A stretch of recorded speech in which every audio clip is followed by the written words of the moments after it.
असं आहे की माननीय आरोग्यमंत्र्यांचा उद्देश चांगला आहे, पण वस्तुस्थिती काय आहे? वस्तुस्थिती अशी आहे की तुम्ही महात्मा ज्योतिबा फुले असू दे, पंतप्रधान आरोग्य योजना असू दे किंवा तुमची आणखी कोणती योजना असू दे, त्या इस्पितळात गेल्यानंतर त्या हॉस्पिटलची मेंटॅलिटी अशी असते की त्याला इन्स्ट्रुमेंट दिलं जातं, त्याची योजना बसवली जाते आणि ऑपरेशन करणारा डॉक्टर जो आहे ना तो अतिरिक्त पैसे देतो. तर जोपर्यंत रिलेटिव्ह अतिरिक्त पैसे देत नाही तोपर्यंत त्याचं ऑपरेशन होत नाही. आणि तुम्ही जे म्हणताय ना कॉर्डिनेटर, ज्या ज्या ठिकाणी अशा मध्ये योजना ज्या हॉस्पिटल तुम्ही दिल्यात ना त्या हॉस्पिटलच्या दरवाजामध्ये मोठा बोर्ड लावा आणि सांगा की या कॉर्डिनेटरची या योजनेबद्दल तक्रार असेल तर आपण कॉन्टॅक्ट करा. अनेक लोक अशी आहेत की जी सैरावैरा फिरतात, त्यांना कळत नाही आपण काय करावं. आणि आपण जे म्हणताय की जी कमिटी आपण टाकली आहे तिथे लोकप्रतिनिधी असले पाहिजे, त्याचे आम्हाला एकदा पाठवा नंबर, फोन नंबर बैठका.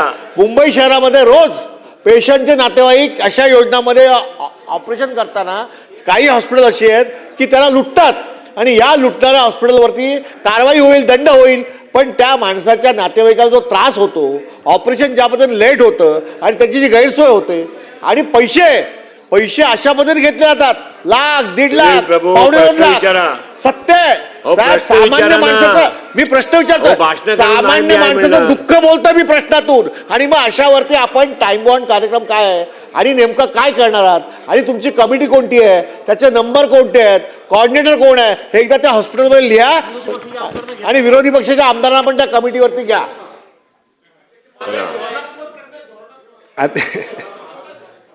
अध्यक्ष महोदय, आरोग्याच्या या सगळ्यात महत्त्वपूर्ण असणाऱ्या योजनेमध्ये सन्मान्य सुनील प्रभू साहेबांनी विचारलं की ज्या पद्धतीनं हॉस्पिटलमध्ये पेशंट गेला की पहिल्या टप्प्यामध्ये त्याच्याकडे अतिरिक्त पैसे घेतले जातात आणि मगच त्या सगळ्या ऑपरेशन केले जातात आणि मग मूळ योजनेच्या आपल्या सगळ्या योजनेलाच आपण हरताळ फासतोय.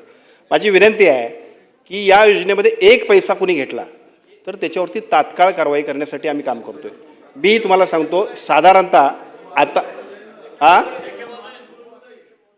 नाही बसून विचारू नका. हॉस्पिटल नाही, बसून विचारलेला उत्तर देऊ नका मंत्री महोदय. प्रभू साहेब, दोन्ही बसून विचारलं तर उत्तर देऊ नका. की हॉस्पिटलमध्ये आपली योजना त्याच्यासाठी पॅकेजेस वाढवून दिली.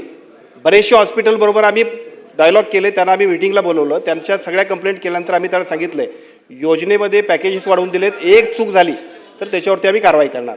आणि असं झाल्यानंतर सुद्धा जर कुठं असेल तर आपण सगळ्यांनी, माझी विनंती आहे, एका बाजूला आपणही आपल्या मतदारसंघात रिव्ह्यू घेतला पाहिजे, आपल्या जिल्ह्यात रिव्ह्यू घेतला पाहिजे आणि एक सिंगल तक्रार असेल तर आमच्याकडे दिली तर त्याच दिवशी त्याच ठिकाणी आम्ही कारवाई करणार.